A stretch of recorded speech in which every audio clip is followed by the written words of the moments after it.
आज बनवूया आषाढ स्पेशल रताळ्याच्या शंकरपाळ्या। गव्हाच्या पिठात बनणारी ही रेसिपी बाहेरून खुसखुशीत, आतून मऊ आणि मुलांच्या स्नॅक्ससाठी प्रवासात सोबत न्यायला किंवा पावसाळ्यात गरम चहा सोबत खायला एकदम परफेक्ट आहेत। चला लगेच रेसिपीला सुरुवात करूया।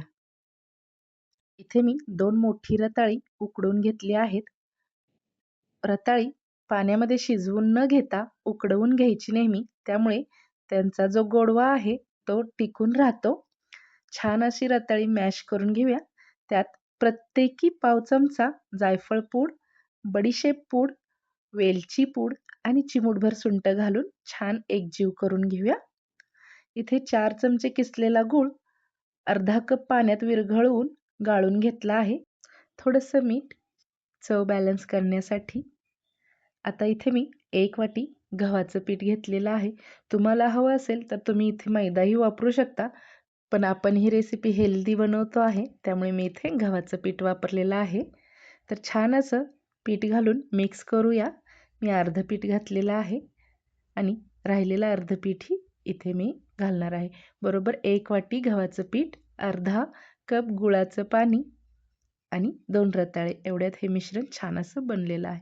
थोडंसं तूप लावून त्याला मळून घेऊया आणि 10 मिनिटं बाजूला ठेवून देऊया।